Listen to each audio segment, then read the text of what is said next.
Hello दोस्तों, स्वागत है आपका हमारे इस वीडियो में। आज हम बात करने वाले हैं पार्ट 1 चैप्टर 7 पे। चैप्टर 7 का टाइटल है दुख उठाने वाले सेवक के रूप में आने वाला मसीह।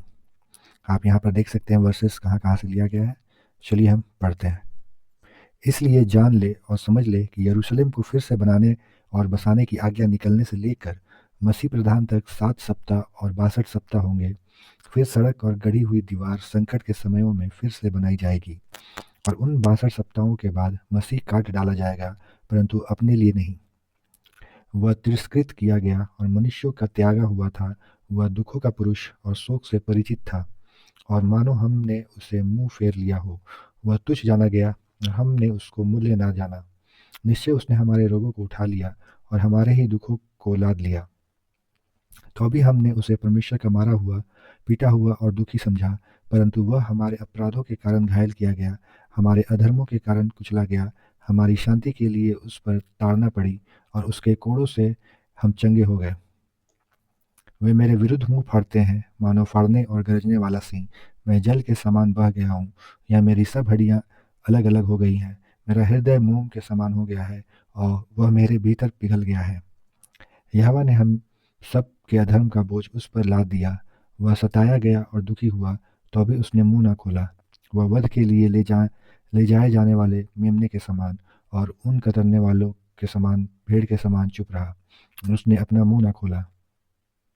जब उसे गाली दी गई तो उसने बदले में गाली ना दी। जब उसने दुख उठाया तो उसने धमकी ना दी, परंतु अपने आप को उस पर छोड़ दिया जो धर्म से न्याय करता है। वह बंदीगृह और न्याय के द्वारा उठा लिया गया, और उसकी पीढ़ी का वर्णन कौन करेगा, क्योंकि वह जीवितों के देश से काट डाला गया। मेरे लोगों के अपराधों के कारण उस पर मार पड़ी। उन्होंने मेरे हाथ और मेरे पांव छेदे हैं। मैं अपनी सब हड्डियां गिन सकता हूँ। वह मुझे देखते और निहारते हैं। वे मेरे वस्त्र आपस में बांट लेते हैं और मेरे कपड़े पर चिट्ठी डालते हैं। उन्होंने उसकी कब्र दुष्टों के साथ ठहराई, परंतु उसकी मृत्यु में वह धनी के संग था। यद्यपि उसने उपद्रव ना किया था और उसके मुंह में छल ना था, तो अभी यहोवा को उससे कुचलना भाया। उसने उसे दुख में डाल दिया। हे मेरे परमेश्वर, तूने मुझे क्यों छोड़ दिया? तू मेरे उद्धार से और मेरी कराने की बातों से दूर क्यों है?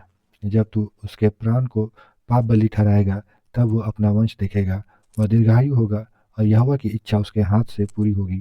वह अपने प्राणों का परिश्रम का फल देखकर तृप्त होगा, क्योंकि तू मेरे प्राण को अधोलोक में ना छोड़ेगा और ना अपने पवित्र जन को सड़न देखने देगा। मेरे धर्मी सेवक के ज्ञान के द्वारा बहुत से लोग धर्मी ठहराए जाएंगे, क्योंकि वह उनके अधर्मों को उठा लेगा। इस कारण मैं उसे महान लोगों के साथ भाग दूंगा और वह बलवंतों के साथ लूट बांटेगा। जिस पत्थर को राजमिस्त्रियों ने निकम्मा ठहराया था, वही कोने का सिरा बन गया। यह यहोवा की ओर से हुआ है। यह हमारी दृष्टि में अद्भुत है। उसने अपने प्राणों को मृत्यु में उंडेल दिया, और वह अपराधियों के संग गिना गया।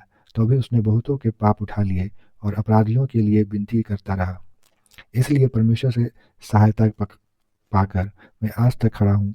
छोटों और बड़ों के सामने गवाही देता हूँ और उन बातों के सिवा कुछ नहीं कहता जो भविष्यवक्ताओं और मूसा ने पहले ही कह दी थी, कि मसीह दुख उठाएगा और मरे हुओं में से पहले जी उठकर यहूदियों और अन्य जातियों को ज्योति सुनाएगा। इसराइल पर कुछ समय के लिए अंधापन आया है, जब तक अन्य जातियों की पूरी गिनती ना आ जाए, और इस प्रकार सारा इसराइल उद्धार पाएगा। जैसा लिखा है, उद्धारकर्ता सिय्योन से आएगा और याकूब से अधर्म को दूर करेगा, और यह मेरी वाचा उनसे होगी जब मैं उनके पापों को दूर करूंगा।